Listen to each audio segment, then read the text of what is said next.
Hello everyone. Recently, I got the chance to be on a talk show segment on a social media channel, which is this. I am feeling mixed. What's going on, everybody? We are in a beautiful neighborhood in New York City called Stuytown. I've never been here. It is really, really nice. We're going to check in with people, see how they're doing. This made me realize that this is something I could do all the time. People who know me know that I love to talk, and people who don't know me will now soon know. So I wanted to start my first topic with the topic of mythology. We were learning in storytelling class how mythology, at least in the Western sphere of storytelling, is sort of dissipating and dying. And this made me question my own understanding of mythology, but also draw upon this idea that there is a world of mythology all around the world, which maybe is something that's not really necessarily taught as much. And so there's a lack of unique storytellings or story ideas that the world has access to. And this sort of made me sad because I grew up reading Ramayana, Mahabharata, and T.S. Eliot, J.K. Rowling at the same time. Of course, these are cultural and religious texts, and these are stories, but what's key among them is that they're both stories about good winning over evil. And I think this idea that there are not enough myths or legends to be told is not entirely true, but I think one needs to open their sphere and their worldview a bit more.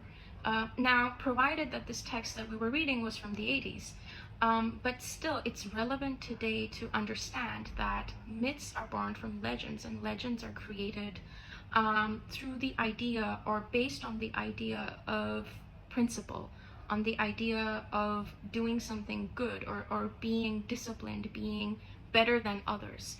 And that's what people look up to. Someone winning over things, an underdog, someone who represents everything that is perfect and good.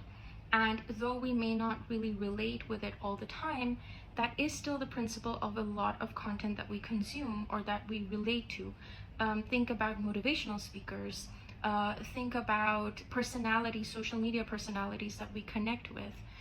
They all have at least a brand of people who live a life that we aspire towards. And I think that concept has slowly been changing with more accessibility to everybody's lives. It's more difficult to hide your flaws, but it's also easier to highlight your virtues. And if we go back to the invent of myths and legends and deep ancient culture, we realize that this is something that was trickled down to society that everybody can adopt. So it wasn't just the select few, but it was an example for everyone to adopt these virtues and these qualities that make society better. And that was the reason such myths and legends were created, at least one of the core reasons, questionably.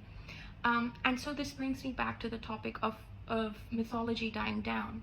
I think that if these stories are adapted, which many cinema countries are doing, for example, in India, there's always an adaptation of legends, of ancient heroes in modern day era. In Japan, we have the similar stories. So why is it that the world cinema cannot really imbibe those and maybe create hybrids that combine cultures and storytelling techniques together? I think that's where the new sphere of storytelling can go into, especially with OTT platforms, which allow this accessibility to different world cinema. And of course, it's important to stay true to the core and not adapt it in a way where you're kind of diminishing the core or the quality of it.